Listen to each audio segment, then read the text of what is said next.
University of Suffolk, Brightspace tutorials. Creating groups. Hi everyone, in this tutorial we're going to look at how to use the Groups tool in Brightspace. You can use the Groups tool for a wide range of things, from setting up group assignments with an area for students to discuss their work with each other, to setting up groups containing one person so that a discussion topic can be used as a reflective journal. I'll cover all these options here. So first off, you'll find the Groups tool under the Communications menu item of the navbar. Each set of groups has its own category.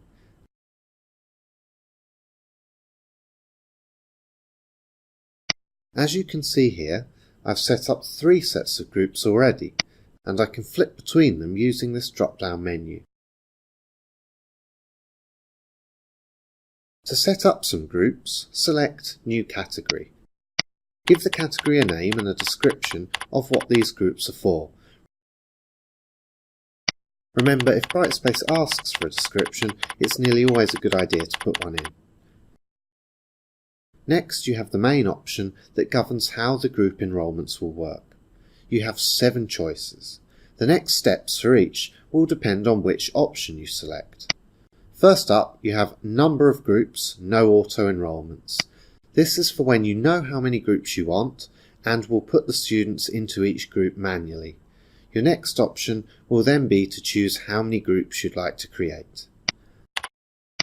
The second option is Groups of Number. This is for when you know how many students should go in each group. The number of groups will then depend on how many students are enrolled. Brightspace will allocate the students automatically. Your next option, therefore, is to choose the number of users in each group. That's to say, if you have groups of 5 and 15 students on your course, you'll end up with 3 groups. Option 3 is Number of Groups. This is for when you know how many groups you want, and Brightspace will allocate the students automatically, evenly distributing them between groups. The fourth option is Groups of Number, Self-Enrolments. This is for when you know how many students should go in each group. They can self-enroll to a group, but if a group is full, students would need to select a different group. Option 5 is Number of Groups, Self-Enrolments. This is for when you know how many groups you want.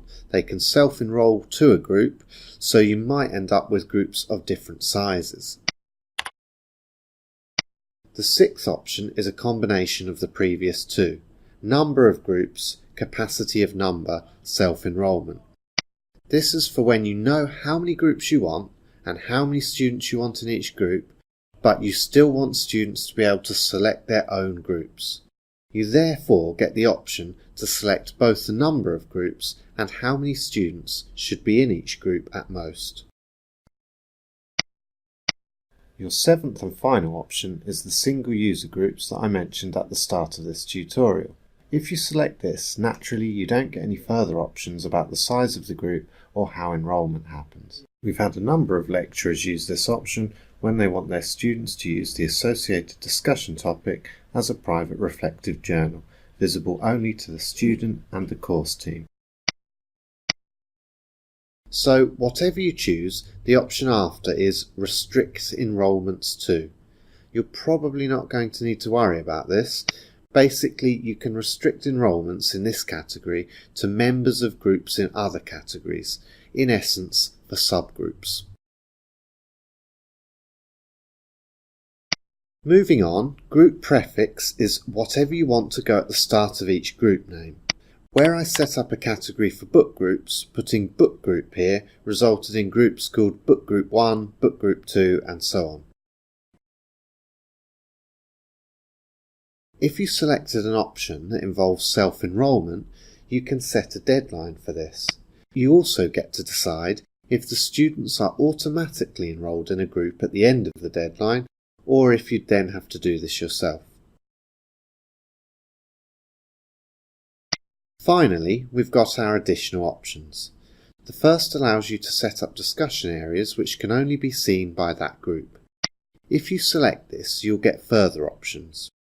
You either choose a forum that already exists or set up a new one. Selecting New Forum will open a pop-up dialog. Then you either create a new topic, or if you created the discussion forum first, you can attach it to the topic that you already created. The second option, Set up lockers, means that each group will have an area in which they can share files with one another. Finally, Set up assignments is for groups that are tied to a group assignment. There is another tutorial available on setting up assignments, but if you have a course administrator, they're normally the best person to speak to about any kind of assignments. When you click Save, you may have a tiny bit more work to do.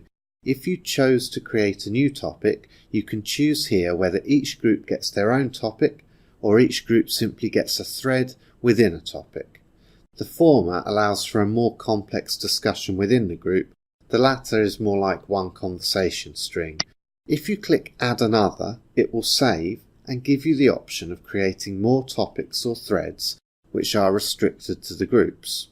For now, we will just click Create and Next. Finally, you get a summary screen showing how many topics and forums were created, and so on. Select Done, and you'll get taken back to the Edit Category screen, with links to any discussions or lockers that you set up.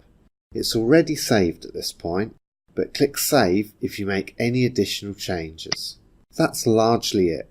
Once you've got groups set up, you can even release content or announcements solely to certain groups. Just delve into the release conditions for that.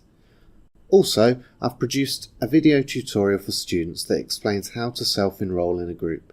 You may want to view that to see it from their perspective. It's on the student half of the LibGuide's Brightspace support pages. We have some text-based instructions for things like setting up individual groups, for reflective learning journals and so on. Have a look at our support and FAQs in the staff side of the LibGuide's Brightspace support pages, the link to which you are about to see and hear. Thanks for watching. For more information about Brightspace, visit our LibGuides pages on libguides.us.ac.uk/Brightspace. Here you'll find details about support or training, what to do if you have specific questions, as well as a range of tutorials and FAQs.